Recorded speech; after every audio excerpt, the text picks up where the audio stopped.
The heavy oak door slammed shut and the deadbolt clicked. It was a sharp, metallic sound that echoed through the freezing hallway. I stood there, heavily pregnant, staring at the brass handle. My husband was put in the ground just 6 hours ago.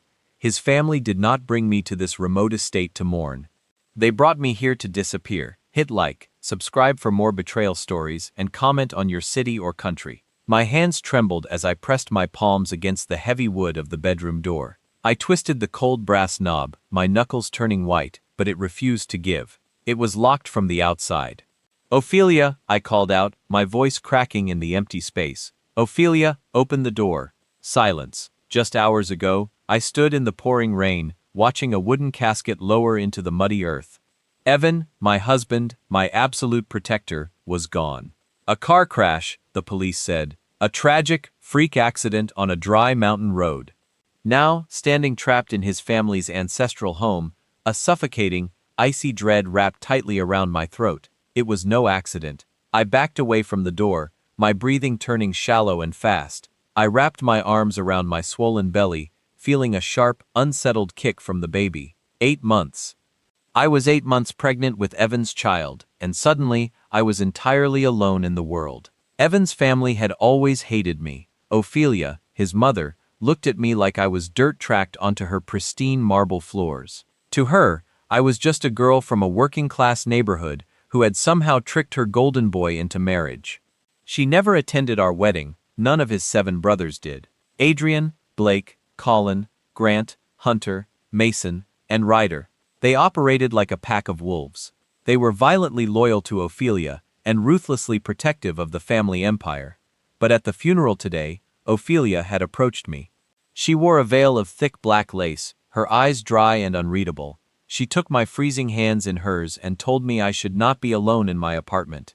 She said the family estate was secure, that I needed rest, that Evan would want me looked after by his blood. I was too broken, too exhausted from weeping to fight her. I got into her black luxury car. That was my first fatal mistake. The estate was 50 miles outside the city limits, buried deep in a thick, isolated pine forest. As we drove through the massive iron gates earlier tonight, I noticed the heavy chain Adrian wrapped around the bars, locking us in. I thought it was for privacy from the press. Now, staring at my locked bedroom door, the terrifying truth settled deep into my bones. I walked over to the large bay window. The rain was lashing violently against the glass, blurring the dark, jagged shapes of the trees outside. We were on the 3rd floor. There was no fire escape. There were no balconies. I reached into my black coat pocket and pulled out my cell phone. No signal, not a single bar. Panic, cold and sharp, began to rise rapidly in my chest. I rushed back to the door and pounded my fists against the hardwood. "Let me out!" I screamed, the raw sound tearing at my throat. "Adrian, someone, open this door." Footsteps echoed on the hardwood floor outside. Slow, deliberate, heavy footsteps. They stopped right on the other side of the wood. "Stop shouting, Tessa." Ophelia's voice drifted through the thick oak. It was smooth, calm, and utterly devoid of grief. "You are upsetting the child. Why is the door locked?" I demanded, pressing my wet face near the doorframe. "Let me out of here. I want to go home." "This is your home now," she replied softly. "Open the door, Ophelia. I swear to God, I will call the police." I heard a low, dark chuckle. It was not Ophelia. It was Hunter, the youngest of the 7 brothers, known for his vicious, unpredictable temper. "With what signal, sweetheart?" he mocked. "You are completely off the grid, and nobody knows you came with us. Everyone at the cemetery saw you get into a yellow taxi after the burial." My blood ran ice cold. "A taxi? I did not get into a taxi. I got into Ophelia's private car. They had set this up. They had staged my departure while Evan was still warm in the morgue." "What do you want?" I whispered, tears finally spilling over my eyelashes, burning my cold cheeks. "Evan is gone. You never wanted me around anyway. Just let me walk away." Ophelia sighed, the sound carrying a terrifying, calculated patience. "You are right, Tessa. We do not want you. You are a stain on our legacy, but you are carrying something that belongs to us. That child has our blood, and more importantly, that child holds the key to Evan's trust fund." The realization hit me like a physical blow to the stomach. Evan had warned me months ago that if anything ever happened to him, He made sure his massive wealth would bypass his greedy family entirely. Everything he owned, millions of dollars in majority shares in their company, was legally placed in a blind trust for our unborn baby. "You are going to stay in that room, Tessa," Ophelia continued, her voice turning hard and sharp like shattered glass. "You will be fed and you will rest, and when the time comes, you will deliver my grandchild." "And then?" I asked, my voice trembling uncontrollably in the dark. "What happens to me after the baby is born?" There was a long, agonizing silence on the other side of the door. "Mothers die in childbirth all the time," Hunter sneered. Their footsteps slowly faded down the long hallway, leaving me in total, suffocating silence. I sank to my knees, the hardwood floor biting into my skin. I was trapped in a fortress with 8 monsters, who planned to harvest my baby and bury my body in the woods. I had no phone, no weapon, and no allies. But as I clutched my stomach, crying into the shadows of the room, my fingers brushed against a heavy, metallic lump in my sweater pocket. I froze. I pulled it out. It was a thick, tactical satellite watch. Evan had forced me to take it 3 days before he died. He had looked terrified that night, pacing our kitchen, rambling about his brothers and their deaths. The digital face glowed faintly in the dark room. On the side of the heavy metal casing was a single red button, an encrypted emergency beacon. Evan told me it would send my exact GPS coordinates to someone he trusted, but he never told me who. I stared at the red button, trembling. If the local police intercepted the signal, they would tell Ophelia and the brothers would kill me tonight. I had no idea who was on the other end of that beacon, but as the wind howled outside my window, I knew one thing for certain. I was not going to die in this room without a fight. I pressed the heavy red button. My thumb pushed it deep into the metal casing, until my joint ached. For 3 agonizing seconds, nothing happened. Then, a tiny, faint green LED light flashed twice before fading back into the dark face of the watch. I had no idea if the signal went through the storm. I had no idea who was receiving it. I just shoved the heavy watch deep between the mattress and the bed frame of the antique bed, hiding it just as the deadbolt clacked loudly behind me. The heavy oak door swung open. Adrian and Colin stood in the dim hallway light, casting long, monstrous shadows across the floorboards. Adrian was the eldest, a man built like a brick wall with a permanent scowl etched into his face. Colin was thinner, sharp-featured, with the cold, unblinking eyes of a predator. "Mother wants you in the study," Adrian grunted, his voice a low, gravelly rumble. "I am not going anywhere with you," I said, backing up until my spine hit the cold glass of the window. Colin did not argue. He crossed the room in 3 long strides, his hand closing around my upper arm like a steel vice. His grip was bruising, uncaring of my pregnant state. He yanked me forward, pulling me off balance. I stumbled, instinctively wrapping my free arm around my belly to protect the baby. "Walk," Colin whispered, his breath smelling heavily of black coffee and stale cigarettes. "Or I will drag you down the stairs by your hair." "Your choice, Tessa." They marched me down the grand, sweeping staircase. The house was a sprawling nightmare of dark mahogany, oil paintings of dead ancestors, and thick, blood-red rocks. It smelled of old dust and expensive scotch. The sheer scale of the estate was suffocating. We passed through the massive foyer and I could hear the rain violently lashing against the floor-to-ceiling windows. We were miles from civilization. If I screamed, only the pine trees would hear me. Colin shoved me through a set of heavy double doors into the library. The air inside was thick and warm, heated by a roaring stone fireplace. Ophelia sat directly behind a massive leather-topped desk. Flanking her on either side were the rest of the brothers, Blake, Grant, Mason, and Ryder. They stared at me with pure, undisguised hatred.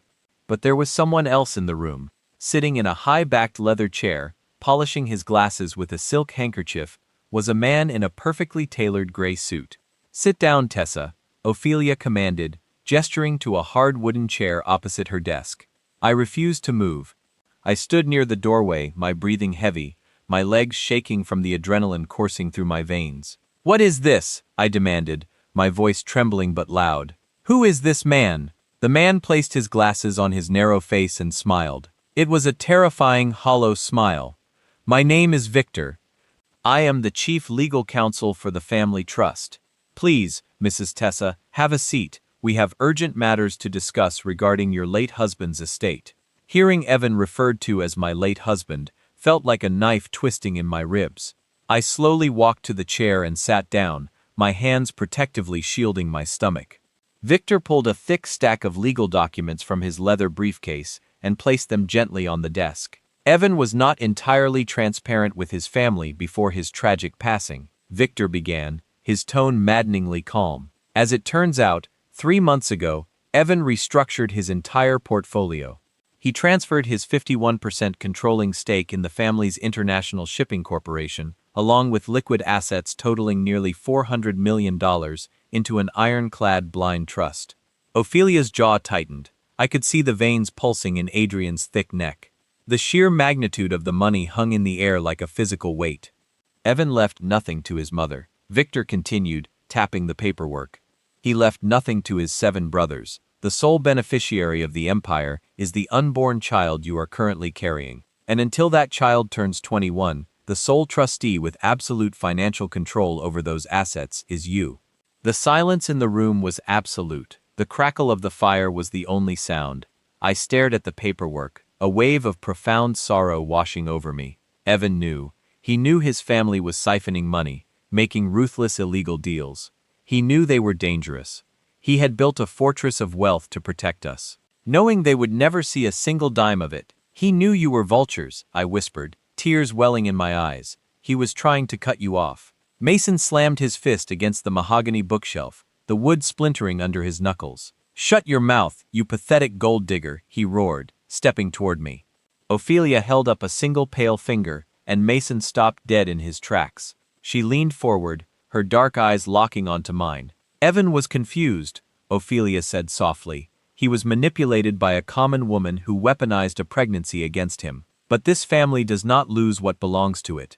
Victor slid a single sheet of paper across the desk, stopping just inches from my trembling hands. Next to it, he placed an expensive fountain pen. "This document is a voluntary surrender of parental rights and a full transfer of medical and legal power of attorney," Victor explained coldly. "By signing this, you declare yourself mentally unfit to care for the child due to your severe grief. Ophelia will legally adopt the infant upon birth, and she will become the executor of the trust. You will be given a small severance of $50,000, and you will leave the country. Tonight." I stared down at the paper. They wanted me to sell my baby to monsters. They wanted me to hand over the child of the man I loved to the very people who had likely cut the brake lines on his car. "And if I refuse?" I asked, looking up at Ophelia. Ryder chuckled darkly from the corner of the room. He stepped into the light, playing with a heavy brass lighter, snapping the lid open and shut. Clack, clack, clack. "If you refuse, Tessa, you will have a terrible, tragic accident on the staircase. Grieving widows are so clumsy. The baby might survive the fall. You won't. They were going to kill me either way. If I signed, I would be a loose end. They would never let me walk out of those gates alive knowing their secrets. If I didn't sign, they would murder me right here." I picked up the heavy fountain pen. Ophelia's lips curled into a victorious, sickening smile. The brothers relaxed, thinking I had broken. I looked Ophelia dead in the eye, raised the pen, and drove the sharp metal nib directly into the center of the document, tearing the thick parchment in half. "I would rather burn in hell than give my child to you," I spat. Ophelia's smile vanished. Her face contorted into a mask of pure demonic rage. She slowly stood up from her chair, her hands gripping the edges of the desk. "Take her down to the cellar," Ophelia ordered, her voice trembling with venom. "Chain her to the pipes and call Dr. Julian immediately. If she will not give us the child naturally, we will carve it out of her tonight." Colin and Adrian lunged for me before I could even scream. Adrenaline is a terrifying thing. It does not ask for permission, and it does not care if you are 8 months pregnant. As Colin and Adrian lunged across the library, survival instinct overrode every ounce of logic in my brain. I grabbed the heavy wooden chair I had been sitting on and hurled it sideways with everything I had. The thick mahogany legs collided violently with Colin's knees. He let out a sharp, breathless curse, tripping forward and crashing hard into Adrian's massive frame. They tangled together for just a fraction of a second, but a fraction of a second was all I needed. I bolted. I burst through the heavy double doors and sprinted blindly down the dimly lit hallway. Behind me, Ophelia's shrill, commanding voice sliced through the air, ordering them to get up. My chest heaved, my lungs burning as I pushed my heavy body to move faster than it had in months. My hands instinctively cradled the underside of my belly, absorbing the shock of my frantic footsteps against the hardwood floor. The house was a labyrinth of dark corridors and locked rooms. I turned a sharp corner, slipping slightly in my flats, and spotted a narrow, unadorned doorway at the end of the hall. A servant's exit. I threw my entire weight against the metal push bar. It gave way with a rusted screech, and I spilled out into the freezing, violent storm. The shock of the cold was instantaneous. The rain was coming down in thick, blinding sheets, instantly soaking through my wool sweater and chilling me to the bone. The wind howled, whipping my wet hair violently across my face. Ahead of me lay the dense, sprawling pine forest that surrounded the estate. There were no lights, no roads, no signs of life, just an endless ocean of jagged black trees. I didn't stop to think. I plunged straight into the tree line. The mud was deep and thick, sucking greedily at my shoes with ever Grant's voice barked over the roaring wind. It was chillingly close. She couldn't have gone far in this mud. Check the ravines. More beams of light began to pierce the darkness, crisscrossing through the rain like searchlights in a war zone. I could hear the heavy, booted footsteps of the brothers snapping twigs and crushing leaves. They were hunting me. I was a pregnant, barefoot widow, bleeding and freezing in the mud, being hunted by my husband's own flesh and blood. I tried to control my breathing, clamping my icy hands over my mouth to stifle the sound of my own ragged gasps. I needed to move deeper into the brush, away from the sweep of their flashlights. I took a slow, agonizing step away from the tree. That was when my body betrayed me. A sudden, blinding spike of pain ripped across my lower abdomen. It was so intense, so violently sharp, that my knees instantly buckled. I collapsed into the freezing mud, biting down hard on my own hand to keep from screaming. The pain radiated through my back, pulling my muscles taut like snapping piano wires. No, no, no, no, please, God, not now. The stress, the terror, the physical trauma of the sprint, it was too much. My body was going into premature labor. I lay in the mud, gasping for air as the contraction slowly released its iron grip, leaving me weak and trembling.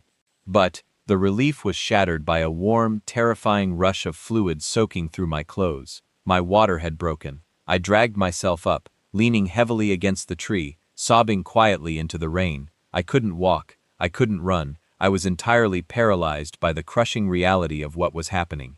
A bright, blinding light hit my face. I squinted against the glare, raising a trembling, mud-caked hand to shield my eyes. Standing not 10 feet away was Blake. He held a heavy tactical flashlight in one hand, the rain dripping from the brim of his dark jacket. He didn't look angry. He looked amused. "Found her," Blake called out, his voice cutting clearly through the storm. Within seconds, Grant emerged from the brush, panting slightly. He looked down at me, shivering in the mud, clutching my stomach. He noticed the blood and fluid soaking my legs. "Well," Grant muttered, a cruel smirk twisting his lips. "Looks like Dr. Julian won't have to cut it out after all. Grab her. Please," I begged, my voice a pathetic, broken rasp. "Please, the baby is coming. We need a hospital. If you do this, you will kill us both." They didn't care. Blake grabbed my left arm, and Grant grabbed my right. They hauled me up violently, indifferent to the agonizing scream that tore from my throat as a second, stronger contraction hit me. My bare foot dragged uselessly over sharp rocks and thick roots as they carried me back toward the towering, illuminated mansion. Every bump, every pull was pure agony. They hauled me around to the back of the house, bypassing the warm library entirely. Instead, they dragged me down a set of steep, slick exterior concrete stairs, leading deep beneath the estate. Grant kicked open a heavy iron door, and they threw me inside. I hit the cold, damp concrete floor hard, crying out as the impact jarred my spine. The room smelled overwhelmingly of old copper, mildew, and earth. It was a root cellar, stripped entirely bare except for a single drain in the center of the floor, and an old iron pipe running along the wall. "Don't go anywhere," Tessa Blake mocked, tossing a rusted heavy chain toward the pipe. I curled into a ball on the freezing concrete, clutching my stomach as another massive contraction hit, blinding me with pain. I could hear heavy footsteps descending the concrete stairs outside. Ophelia's pristine black heels stepped into my blurry line of sight. "Strap her down," Ophelia's cold voice echoed in the cavernous room. Dr. Julian is here, and he is in a hurry. The heavy iron door slammed shut, cutting off the howling wind and trapping me in suffocating silence, broken only by my own ragged breathing. The cellar was lit by a single bare bulb swinging gently from the ceiling, casting long, sickening shadows across the damp concrete walls. I lay curled on the freezing floor, my body shuddering violently as wave after wave of agonizing contractions ripped through my abdomen. Dr. Julian stepped into the dim light. He was a tall, unnervingly thin man carrying a worn black leather medical bag. He didn't look at me like a patient, he looked at me like an obstacle. He set his bag down on a wooden crate and began meticulously pulling out cold steel instruments, placing them on a dirty towel without a word.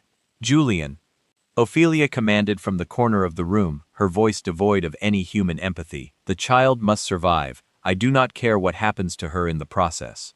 Julian nodded slowly, pulling on latex gloves. "The stress has induced rapid labor, Ophelia. But she needs to push. If she fights it, the infant could suffer fetal distress." I pushed myself up onto my elbows, spitting a mixture of mud and blood onto the concrete. "I will never push," I hissed, my voice trembling with raw defiance. "I will let us both die on this floor before I give this baby to you." Ophelia stepped forward, her face twisting into a cold, terrifying mask of absolute authority. She looked at Blake, who was leaning casually against the iron doorframe. "She thinks she has a choice," Ophelia said softly. "Show her she does not." Blake stepped forward. From beneath his heavy coat, he uncoiled a thick braided leather riding crop. It was an antique, heavy at the handle, and viciously sharp at the tip. Evan had once told me his mother used it on horses that refused to break. Now, she was going to use it on me. "I'm going to ask you one last time to cooperate, Tessa," Ophelia said, standing over me. "Push." "Go to hell," I whispered, tears blurring my vision. Ophelia nodded slightly. Blake raised his arm and the thick leather snapped through the damp air, landing violently across my shoulder blades. The pain was blinding, white-hot, and immediate. I screamed, collapsing entirely against the cold concrete as a fresh contraction hit at the exact same moment. My body was at war with itself, torn between the agony of premature labor and the brutal trauma of the strike. "Again," Ophelia ordered smoothly. Crack! The second lash tore through my wet wool sweater, biting directly into the skin of my back. I gasped, coughing up bile as my vision swam with dark spots. I threw my arms desperately around my stomach, curling my body to protect the baby from the horrific violence raining down on me. Crack, crack, crack. 5, 6, 7. The lashes came rhythmically, mechanically. Blake wasn't angry, he was just following orders. Each strike felt like a line of fire dragging across my spine. I squeezed my eyes shut, my teeth grinding together so hard I tasted blood in my mouth. My mind began to fracture desperately, trying to detach from the physical agony tearing my body apart. "Stay alive, Tessa. Stay alive for the baby." By the 15th lash, my wool sweater was shredded, sticking to my back with warm, heavy blood. I couldn't scream anymore. My voice was completely gone, replaced by a wet, rattling gasp that tore at my throat. But the contractions were getting closer together, stacking on top of each other in a relentless, crushing wave of natural force. My body was pushing whether I wanted it to or not. 20. Blake counted out loud, entirely out of breath as the thick leather struck me again. "Stop!" Julian suddenly interjected, stepping over to me. He knelt down, callously grabbing my knee and forcing my leg open. He didn't care about the bleeding lashes on my back. He only cared about the product he was hired to deliver. "She's crowning, Ophelia. The trauma has fully dilated her. The child is coming right now." "Excellent," Ophelia whispered, stepping closer to observe my absolute destruction. "Finish her, Blake. I want her spirit completely broken before she sees the child she will never hold." Crack. 21. Tears streamed endlessly down my dirty face, pooling on the concrete. I was drowning in an ocean of pain, completely stripped of my dignity, my autonomy, and my humanity. I was a vessel being broken open by monsters. I thought of Evan. I thought of his warm laugh, his protective arms, the way he used to kiss my forehead before he left for work. He was gone, and these people, his blood, were entirely destroying what little of him remained in this world. 25, 28, 30, 31. Blake exhaled, lowering his arm. The leather crop dripping with my blood. I lay there, completely shattered. I couldn't feel my arms or legs anymore. My entire world had narrowed down to the blinding pain in my lower abdomen and the cruel, expectant faces standing over me. "Push, Tessa," Julian ordered coldly, grabbing my thighs. "Or the baby suffocates right now. Your choice." It wasn't a choice. It was the purest, most desperate instinct a mother possesses. I squeezed my eyes shut, gripped the freezing concrete floor with my bloody fingernails, and pushed with every remaining ounce of life I had left in my ruined body. I pushed for Evan. I pushed for the tiny life fighting inside me. I pushed until blackness threatened to completely swallow my mind. With one final, agonizing, earth-shattering scream, the pressure broke. A high-pitched, desperate wail echoed off the cold, damp walls of the cellar. The sound of life in a room filled with death. I slumped against the floor, gasping weakly, my chest heaving. I forced my heavy, exhausted eyelids open, desperately trying to see my baby. "Please," I croaked, lifting a trembling, blood-stained hand. "Let me see." Julian carelessly wrapped the tiny, screaming infant in a dirty medical towel and immediately handed it up to Ophelia. Ophelia held the bundle tightly against her pristine coat, looking down at the red, crying face. A terrifying smile stretched across her cold lips. She didn't look at me. She just looked at her inheritance. "What happens to the mother?" Julian asked, wiping his bloody hands on a rag. Ophelia finally looked down at me, her eyes dead and black. "Leave her on the floor. Let the bleeding finish the job." The heavy iron door slammed shut again, the deadbolt engaging with a final, echoing clack. They took my baby. I lay in a pool of my own blood on the freezing concrete floor, staring blankly at the rusted metal door. The cellar was suffocatingly quiet now. The frantic wailing of my newborn child was completely gone, swallowed by the massive, thick walls of the estate above me. The silence was heavier than the beatings, heavier than the agonizing contractions. It was the silence of total, absolute loss. My body was failing. The 31 deep lashes on my back burned with a blinding feverish heat, while the rest of me was shivering uncontrollably from extreme blood loss. I could feel my life slowly draining onto the damp floor. Ophelia's plan was working flawlessly. I was bleeding out in the dark, and by morning, I would just be another tragic casualty of complicated grief, buried quietly, while they legally adopted my child and stole Evan's massive fortune. "I am going to die here," I thought, a cold, heavy numbness creeping up my legs. "I am going to die, and my baby will be raised by the monsters who killed my husband." A sudden, sharp memory pierced through the haze of my fading consciousness. Evan, standing in our dimly lit kitchen 3 days before his car crash. His hands had been shaking. He had forced that heavy tactical watch into my pocket. "If you were ever in a situation where you cannot call the police, Tessa, you press the red button. It doesn't go to 911, it goes to a ghost. Do you understand me?" The watch. When Colin and Adrian dragged me from the bedroom upstairs, the watch had fallen deep between the mattress and the bed frame. I had pressed the button, but I didn't know if the signal made it out before the storm scrambled it, or if it had been transmitting this entire time. I forced myself to roll onto my side. The movement tore the coagulating blood on my back, sending fresh waves of blinding agony radiating up my spine.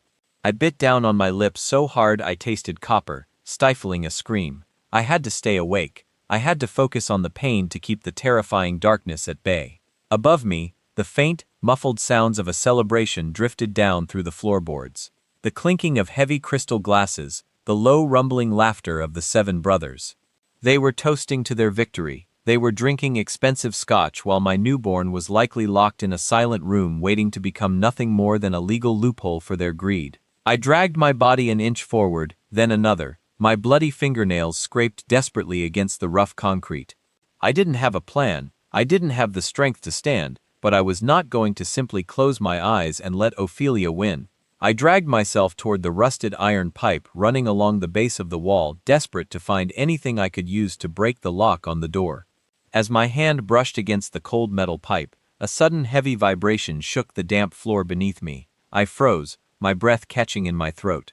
I pressed my cheek flat against the freezing concrete, listening. It wasn't thunder. The storm outside had died down to a dull, steady rain. This sound was rhythmic, heavy, and extremely close. It sounded like the dull thud of heavy boots pacing frantically on the floor directly above the cellar. The thick oak floorboards creaked violently under sudden massive weight. Then, the muffled sound of shattered glass. I flinched as a heavy thud, like a sack of dead weight, hit the floor above me. The low rumbling laughter of the brothers completely stopped. Shouting erupted. Muffled, frantic, chaotic shouting. It wasn't the arrogant voices of men celebrating a victory, it was the high-pitched panic tone of men who had just realized they were trapped. Someone was up there. I dragged myself up to a sitting position, leaning my shredded back against the damp concrete wall. My vision was swimming, my heart hammering weakly against my ribs. I stared at the heavy iron door of the cellar, terrified and completely desperate. Who could possibly be up there? We were 50 miles off the grid. The massive iron gates were chained shut. The local police were in Ophelia's deep pockets. Suddenly, a massive, deafening crash echoed down the concrete stairwell outside my door. It sounded like a body being violently hurled down the stone steps. I held my breath, curling my arms protectively over my empty stomach, tears spilling down my pale cheeks. Heavy, tactical boots descended the remaining steps with a terrifying, calculated slowness. They didn't rush. They moved with absolute, silent precision. The boots stopped right outside the heavy iron door. I waited for the deadbolt to click open, but it didn't. Instead, the handle violently twisted, and the entire lock mechanism shattered under immense, unnatural force. The heavy iron door was kicked open so hard it rebounded off the concrete wall with a deafening crash. A massive silhouette filled the doorway. The man was dressed entirely in black tactical gear, soaked in rain. He was huge, blocking out the dim hallway light entirely. He held a suppressed, matte black handgun at his side. The air in the cellar instantly turned to ice. He stepped into the dim light of the single bulb, his eyes scanning the empty room before they fell onto me, sitting in a pool of my own blood. He lowered the weapon slowly. When he stepped closer, the harsh light illuminated his face, and my heart completely stopped. I had only ever seen his face in a single, faded photograph Evan kept hidden in his wallet. A photograph of a brother he told me was killed in action 6 years ago. It was Dominic. He knelt down in front of me, his piercing, cold eyes taking in the horrific, bloody lashes on my back, and the absolute devastation of my body. He didn't show panic. He showed a terrifying, cold, calculating rage. He reached into his tactical vest and pulled out a heavy, familiar metal object. He gently placed it on the floor next to me. It was the satellite watch. "They took my baby," I whispered, my voice completely broken, tears streaming down my face. Dominic gently brushed my wet hair away from my face. "I know," he said, his voice a low, gravelly whisper that sent chills straight to my bones. "Close your eyes, Tessa. The hunt is just beginning." Dominic's presence in the freezing cellar defied logic. He was a ghost. For 6 years, Evan had believed his older brother was buried in a classified, unmarked grave in a desert half a world away. Yet here he was, breathing, fully armed, and kneeling in the blood his own family had spilled. He didn't waste time asking questions. He pulled a compact medical kit from his tactical webbing, working with rapid, brutal efficiency. He packed my bleeding wounds with advanced hemostatic gauze, his hands steady and completely devoid of panic. He injected a powerful painkiller into my leg, and within seconds, the agonizing fire burning across my back dialed down to a dull, manageable throb. "I thought you were dead," I rasped, my vision finally stabilizing as the adrenaline and medication kicked in. "So did Ophelia," Dominic replied quietly, his voice like grinding stones. Evan was the only one who knew the truth. When he set up the trust fund to cut them off, he reached out to my encrypted line. He knew if anything ever happened to him, Ophelia would come for his child. He finished bandaging my back, then effortlessly scooped me up from the freezing floor. He carried me out of the cellar and up the concrete steps. The storm outside had passed, leaving a heavy, suffocating fog rolling through the dark pine trees. He didn't take me back into the mansion. Instead, he carried me to a heavily armored, matte black SUV hidden deep in the tree line. He set me gently into the back seat, wrapping me in a thick thermal blanket. "Stay here. Keep the doors locked," Dominic instructed, checking the magazine of his sidearm. "I have a private medical transport en route for you. They will be here in 20 minutes. "What about the baby?" I grabbed his dark sleeve, panic clawing up my throat. "They have my baby, Dominic. If Ophelia realizes you are here, she will hurt the child just to spite you." Dominic looked at me, his eyes dead and cold. It was the look of a man who had spent years hunting the most dangerous targets on Earth. Ophelia does not realize anything right now, Tessa. She is busy dealing with Colin. Colin? I echoed, confused. What did you do to Colin? I introduced myself, Dominic said softly. He closed the heavy door, the thick armored glass sealing me inside the quiet, warm cabin. I watched through the dark window as Dominic melted seamlessly back into the foggy woods, heading straight for the massive, illuminated estate. Inside the house, the chaos I had heard earlier was finally beginning to make sense.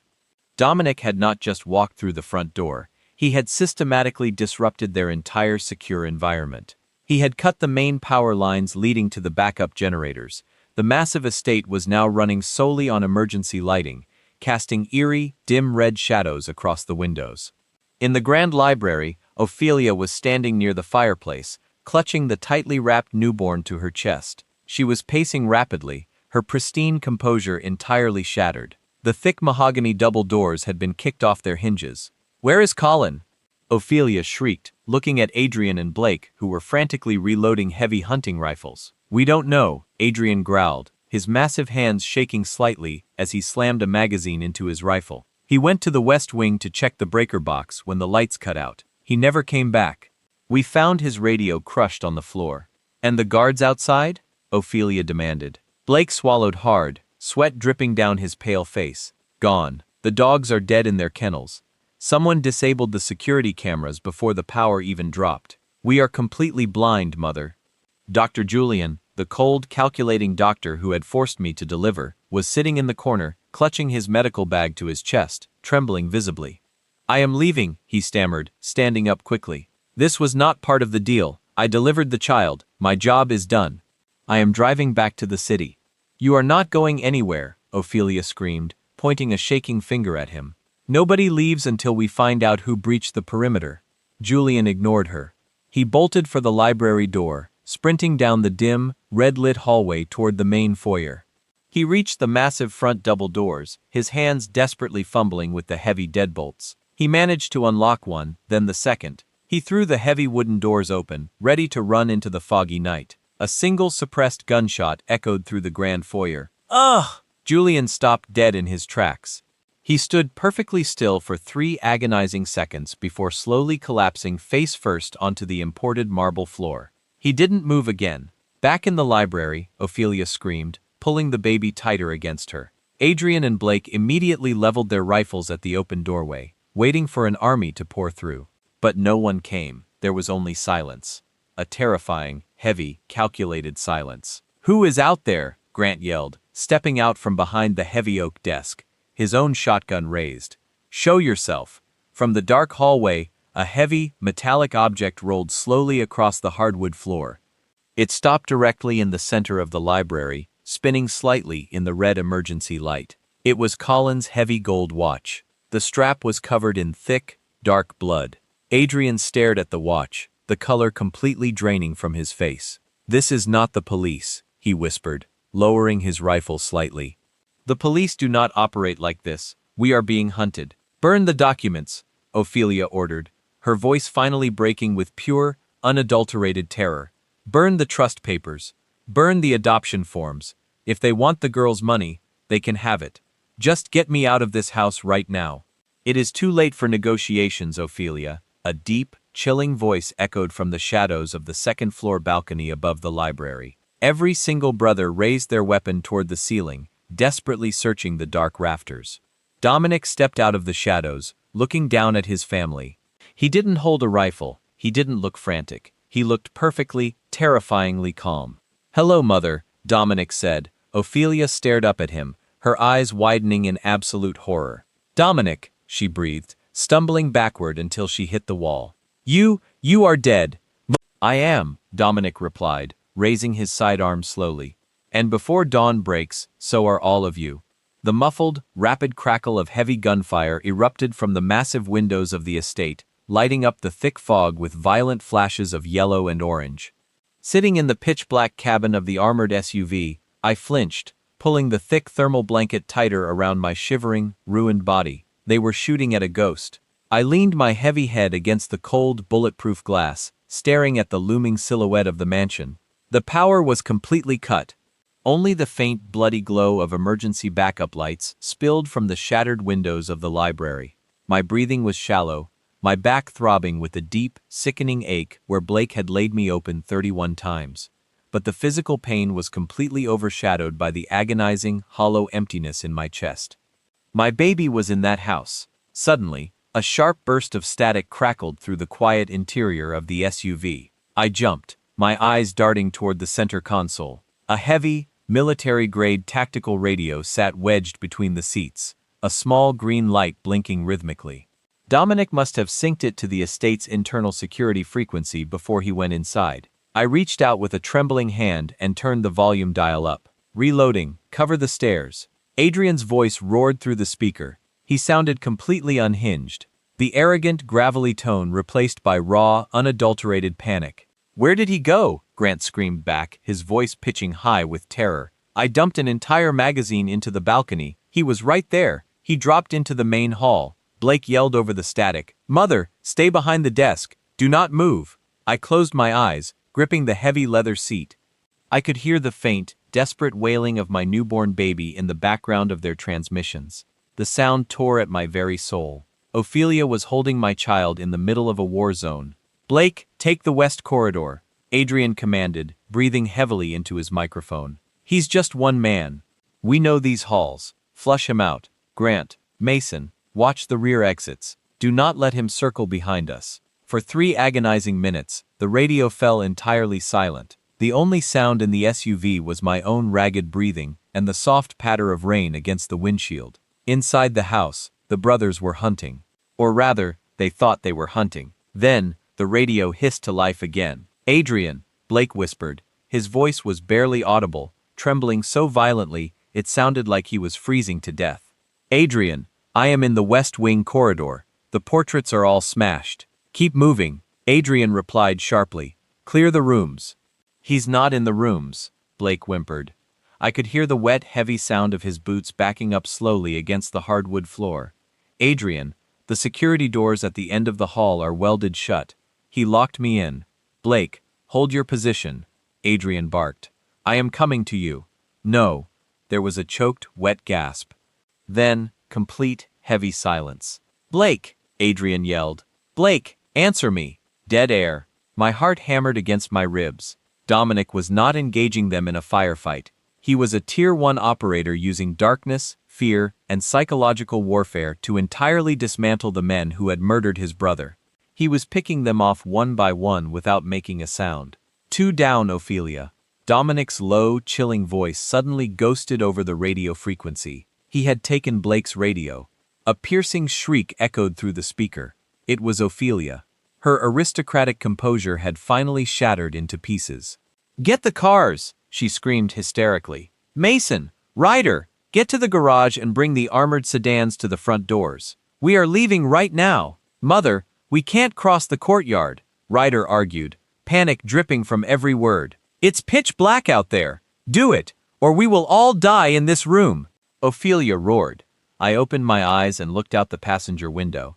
Through the rolling fog, I could barely make out the massive, detached stone structure of the estate's multi-car garage, located about 50 yards from the main house. Over the radio, I heard the heavy library doors slam. Mason and Ryder were making a run for it. I watched the courtyard intently. For a moment, nothing moved. Then, the heavy, motorized steel doors of the garage began to rattle. They were trying to lift them manually, grunting and cursing over the radio as the heavy metal groaned against its tracks. "It's jammed," Mason yelled, his voice echoing over the open comms. "Someone cut the hydraulic lines. Just get in the car, we'll drive through the doors." Ryder screamed back. I saw the headlights of a heavy black sedan flash on inside the garage. The engine roared to life, violently revving.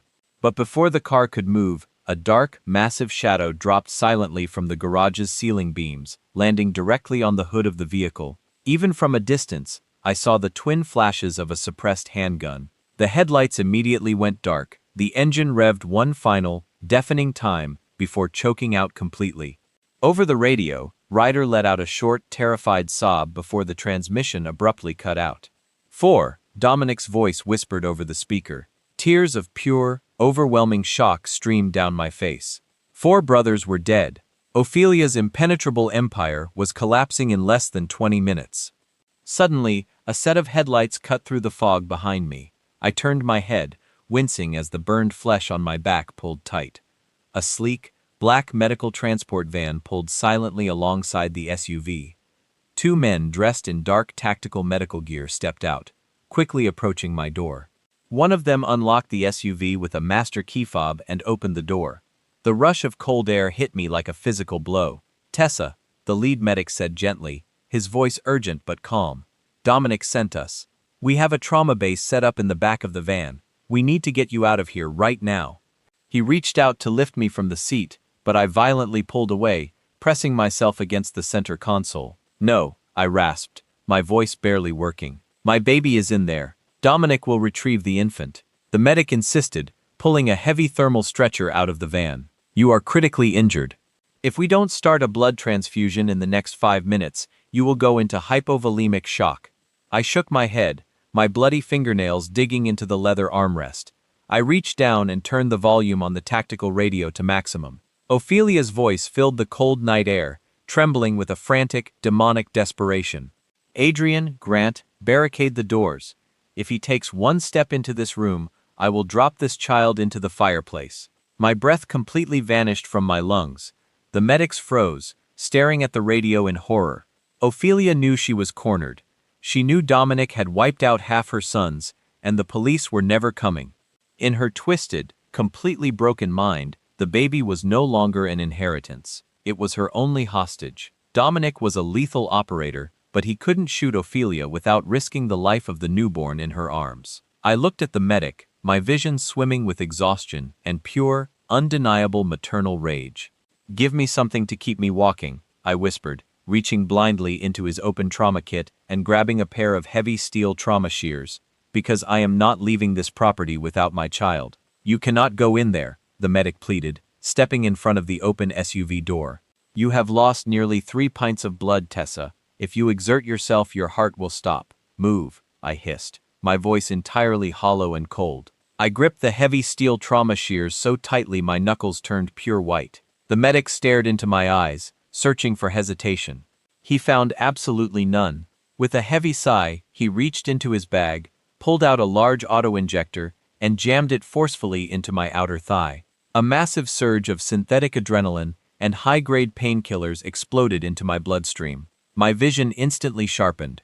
The crushing lethargy vanished, replaced by an artificial, terrifying clarity. I pushed past him, my bare, muddy feet hitting the cold, wet gravel of the driveway. I ignored the excruciating, tearing pain across my shredded back. My body was operating on borrowed time and pure maternal instinct. I walked toward the looming, darkened silhouette of the estate. The massive front doors hung wide open, leading into the pitch-black foyer. Inside, the silence was suffocating. I gripped the trauma shears tighter and stepped over the threshold, my bare feet silent on the expensive marble floor. I paused by the grand staircase, stepping carefully over Dr. Julian's lifeless body. His medical bag lay spilled across the floor. I didn't look at him. My eyes were entirely locked on the dim, red glow spilling from the library down the hall. Through the massive oak doors, I could hear Ophelia's ragged, panicked breathing. The baby was completely silent now, likely exhausted from crying. "Adrian," Ophelia whispered desperately inside the library. "Check the hallway. Check it now." "I am not moving." Adrian's deep voice trembled. "If I step out of this room, he will kill me from the shadows. We stay here. We use the baby as a shield until daylight." They were terrified. The arrogant, untouchable wolves who had dragged me through the mud and ripped my child from my body were now completely paralyzed by fear. I slowly walked down the dark hallway, pressing my shoulder against the wall for balance. Every step felt like walking on broken glass, but the adrenaline kept my legs moving. I stopped just outside the shattered library doors, pressing myself into the deep shadow of the doorframe. Inside, the scene was bathed in the bloody glow of the emergency lights. Ophelia stood directly in front of the roaring stone fireplace. She held the small white bundle tightly against her chest, her back pressed against the hot stone. Adrian and Grant stood on either side of the heavy mahogany desk, their rifles aimed directly at the open doorway, their fingers trembling on the triggers. "Where is he?" Grant muttered, his eyes darting wildly across the dark corners of the ceiling. Why isn't he making a sound? Because Dominic was a master of psychological warfare. He knew they were barricaded, and he knew they had the baby. He wasn't going to breach the room and risk a crossfire. He was going to let their own paranoia slowly tear them apart from the inside.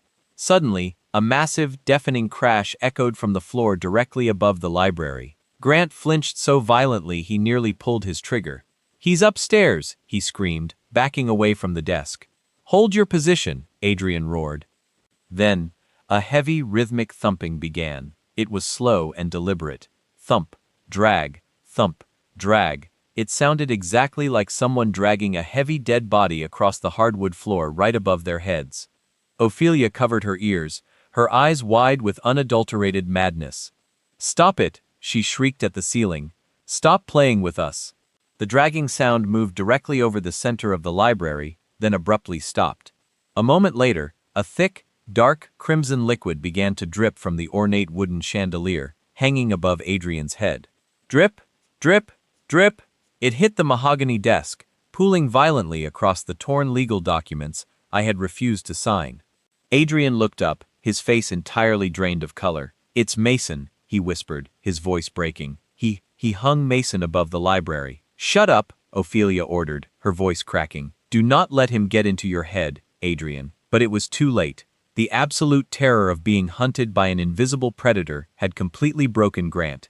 He threw his shotgun onto the heavy leather sofa and backed toward the large bay windows. "I am not dying in this room," Grant sobbed, raising his hands to his head. "I didn't cut the brake lines, Mother. That was Colin. I am leaving." "Grant, get back here right now," Ophelia commanded, her eyes wild.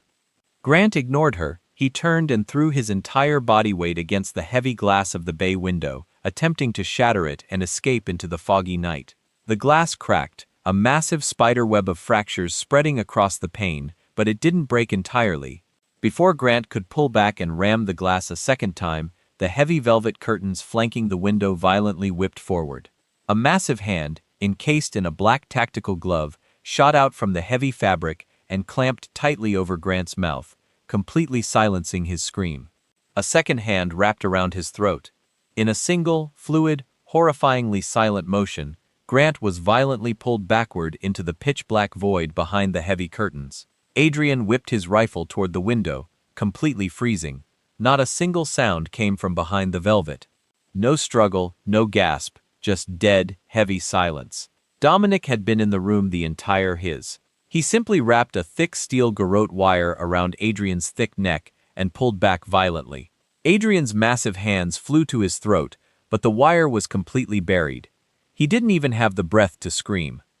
Dominic dragged the enormous man backward into the dark hallway like he weighed nothing, vanishing into the shadows. It happened so fast, so silently, that Ophelia didn't even realize Adrian was gone until she looked up from the fireplace.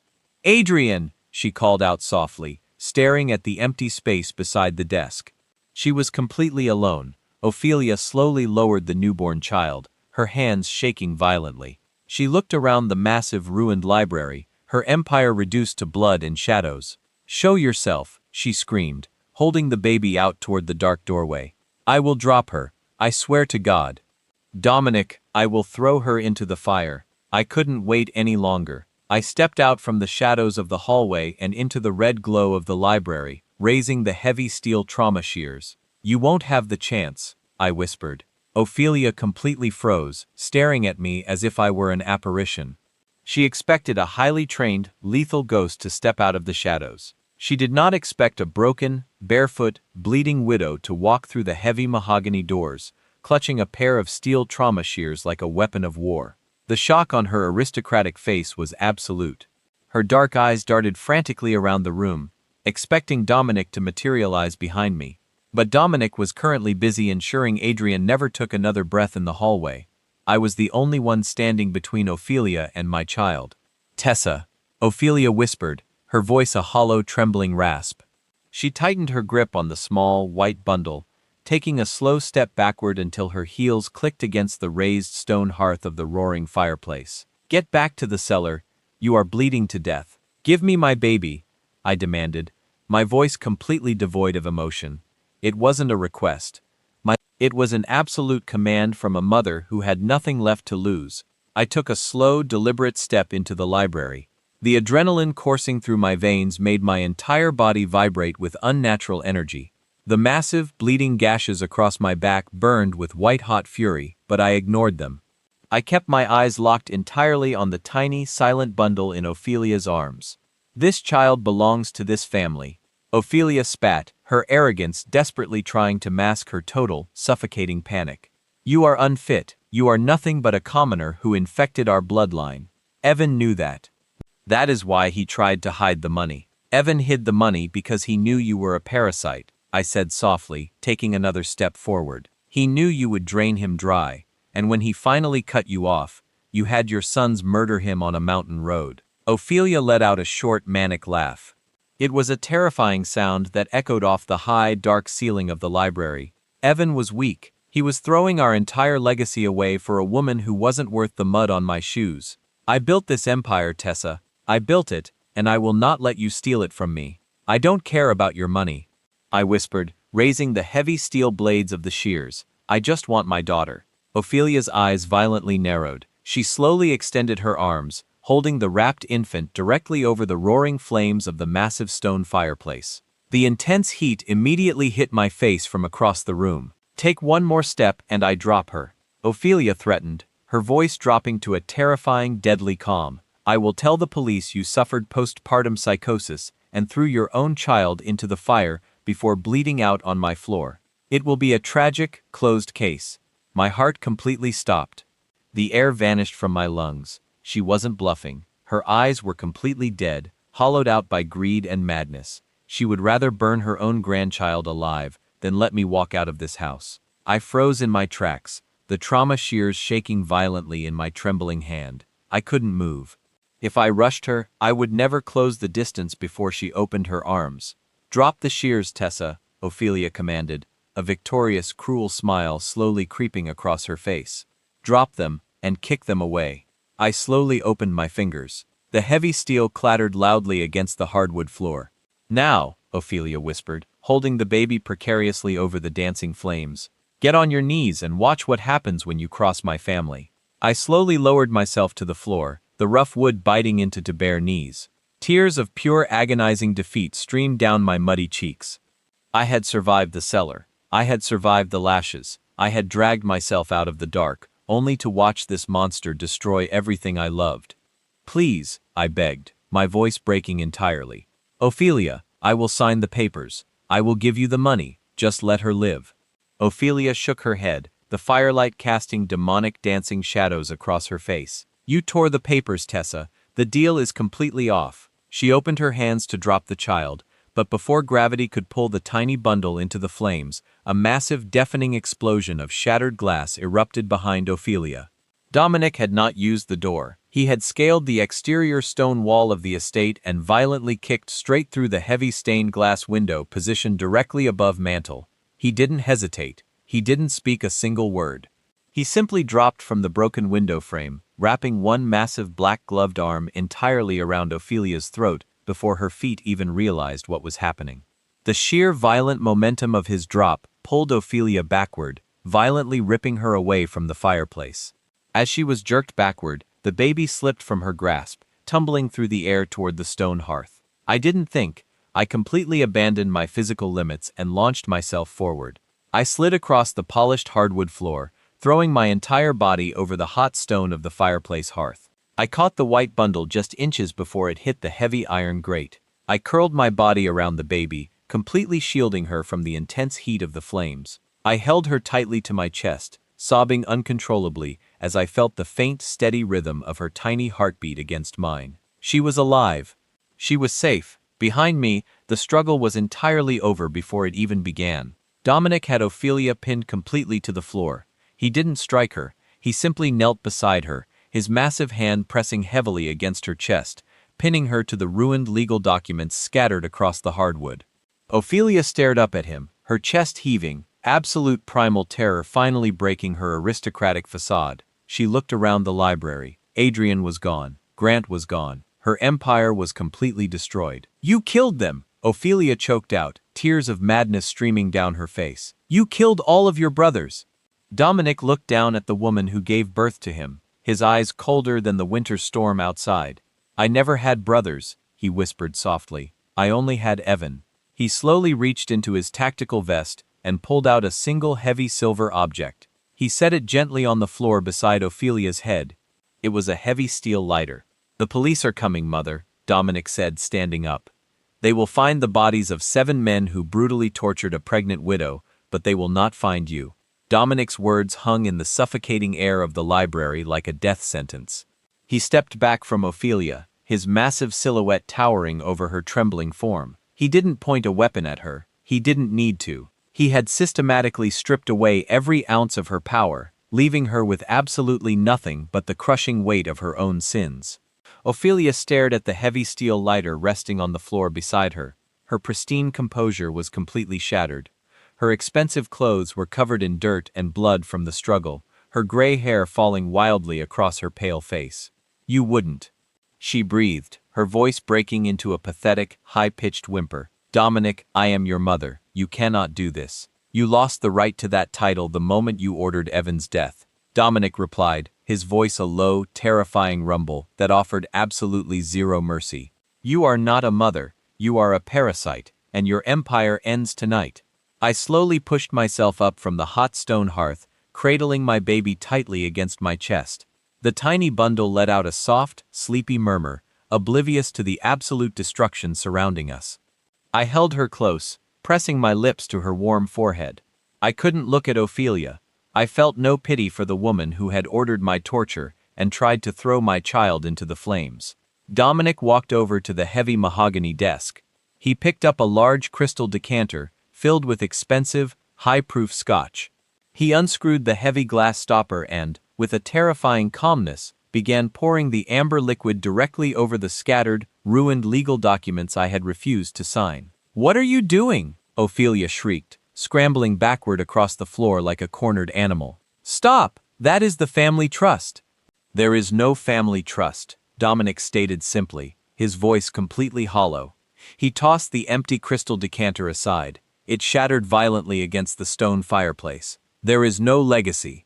The money was transferred entirely to an offshore account an hour ago. The trust you killed Evan for is completely empty. Ophelia stopped moving. The absolute, soul-crushing reality of his words finally hit her. She had murdered her own son, sent 7 of her other sons to their deaths, and destroyed her entire life, for absolutely nothing. No, she whispered, her hands pulling violently at her own hair. No, no, no. The lawyer Victor said the money was secure. He said, Victor works for me now. Dominic interrupted coldly. He realized very quickly that taking a bribe from a dead woman is bad for business. He picked up the heavy steel lighter from the floor. He flicked it open with his thumb. A small, bright yellow flame illuminated the dark, bloody shadows of the library. You have 5 minutes before the fire consumes this room, Dominic said, looking down at Ophelia. If you try to run, I will shoot you in the leg and let you burn. If you stay, you die with your empire, your choice. He didn't wait for her answer. He turned his back on her entirely. Dominic walked over to me, his cold eyes softening for just a fraction of a second as he looked at the baby in my arms. He gently placed his large, gloved hand on my shoulder, supporting my weight as my legs began to give out from sheer exhaustion.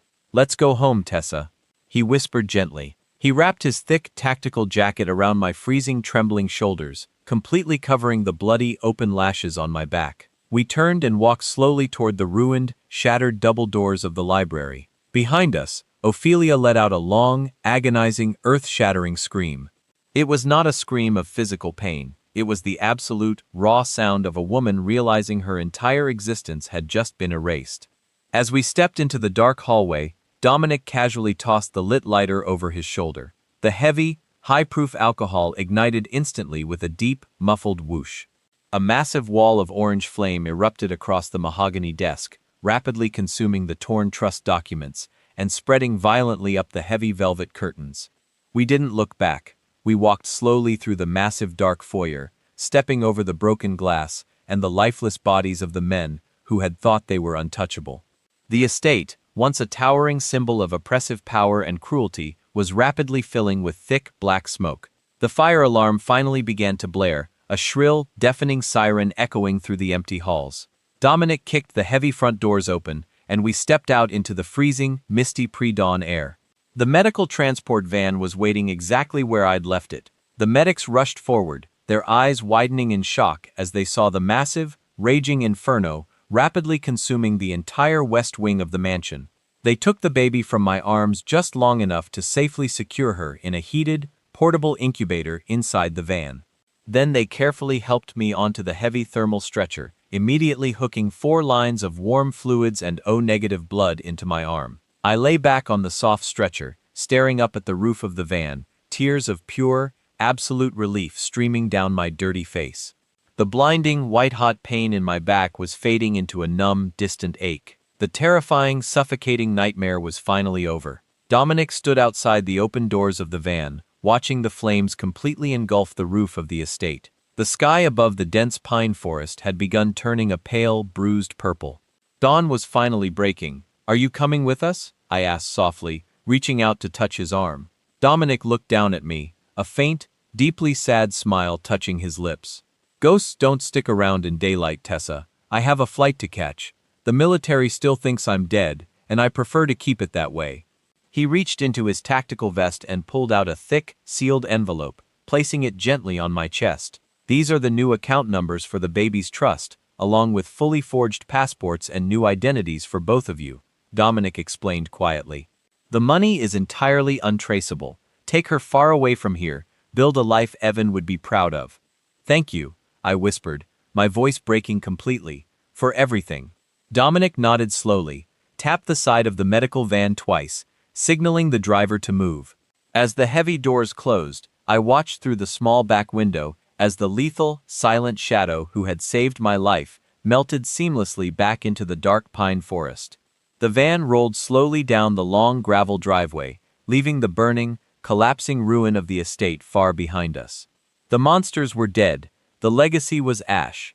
But what happens when a ghost leaves behind a trail of bodies and a single, terrifying loose end?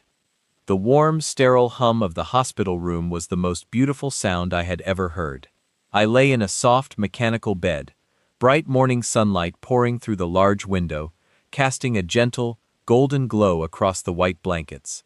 The agonizing, white-hot fire on my back had finally reduced to a heavy, tight ache, managed carefully by the IV drip beside me. But none of the physical pain mattered, because right beside my bed, resting peacefully in a clear plastic bassinet, was my daughter. I reached out with a trembling hand and gently stroked her soft pink cheek. She let out a tiny, contented sigh, turning her head slightly toward my touch. She was perfect. She had Evan's dark hair and his calm, quiet presence. We had survived the darkest night of my life, and we were finally safe.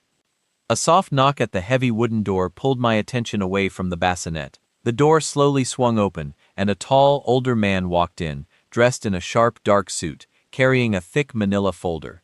I recognized him immediately from the local news.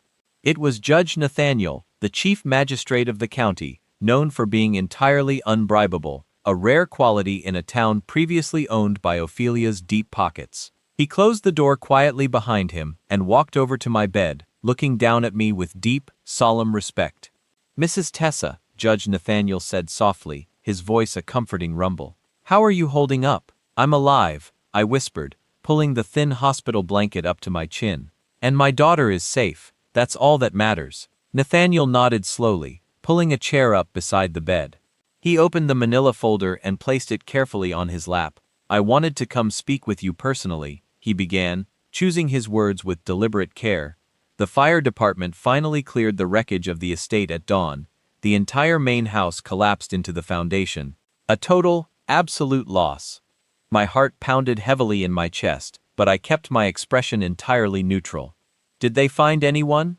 "They found the remains of 8 individuals in the ashes," Nathaniel confirmed, his eyes locking onto mine. "Dental records confirmed it was Ophelia and all 7 of her sons. The forensic team believes an electrical fault in the backup generator sparked a massive fire while the family was trapped inside due to the storm." I let out a slow, shaky breath. Dominic had been incredibly thorough. He hadn't just killed the monsters who tore my life apart. He'd entirely erased any evidence that they'd been murdered. He left behind a tragedy the law could easily close. It's a terrible, unfortunate family tragedy, Nathaniel continued, his voice lowering significantly. He leaned forward, tapping a single official-looking document inside the folder. However, we did find the local medical examiner, Dr. Julian, shot dead in the foyer before the fire consumed him. And the heavy iron door of the cellar was ripped off its hinges from the outside. I froze. The monitors beside my bed beeped slightly faster as my heart rate spiked. Nathaniel knew. He knew Ophelia hadn't died in an electrical fire. He knew someone else had been there. Nathaniel stared at me for a long, agonizing moment. Then he slowly reached out, picked up the report detailing the cellar door and the bullet in Julian's chest, and quietly slipped it straight into the hospital room's mechanical paper shredder. The machine whirred loudly, instantly destroying the only piece of evidence that contradicted the official story. Like I said, Nathaniel whispered, a faint, understanding smile touching his lips. An unfortunate, tragic accident caused by a storm. The official case file is permanently closed, Tessa. Tears of pure, overwhelming relief spilled down my cheeks. The law wasn't going to hunt Dominic. The authorities weren't going to ask questions about the horrific lashes on my back. The nightmare was truly, legally, and permanently over.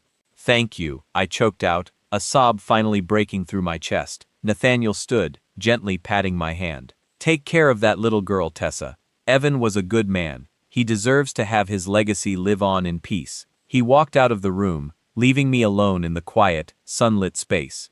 I looked down at the thick, sealed envelope Dominic had left on my chest in the medical van. Inside were completely clean, forged passports and untraceable routing numbers for a massive offshore account, the same money Ophelia had killed her own son for.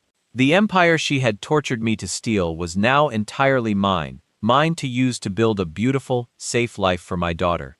I picked up my little girl, ignoring the sharp pull of stitches across my back, and held her tightly against my chest.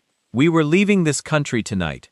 We were going to disappear into the sun, far away from the dark pine forests and the ghosts of the past. They thought I was weak. They thought a grieving widow was an easy target.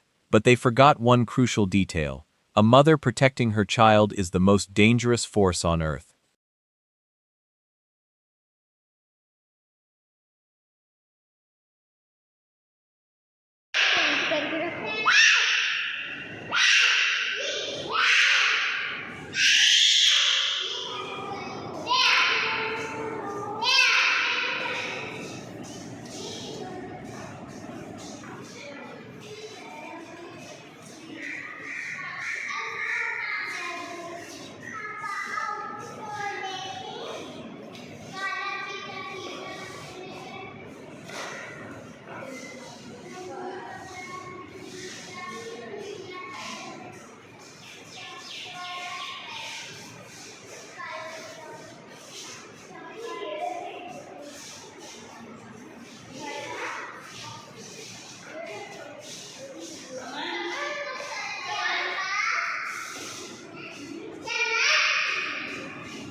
ਇਹ ਬਰਫ਼ ਕਾਹਤੋਂ ਦਿੱਤੀ ਹੋਈ ਆ ਮੰਮਾ ਇਹਨਾਂ ਨੂੰ?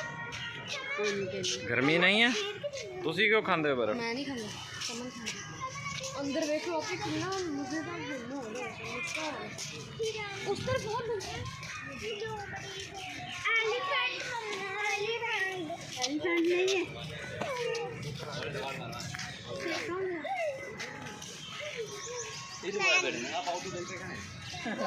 किंडी बो आ रही है। कौन बो आई है? कहता किंडी बो आ रही है। डायनासोर भी नहीं है, डायनासोर भी नहीं है, एलिफेंट भी नहीं है। है क्या तो यार डायनासोर कितनी है? कितनी है?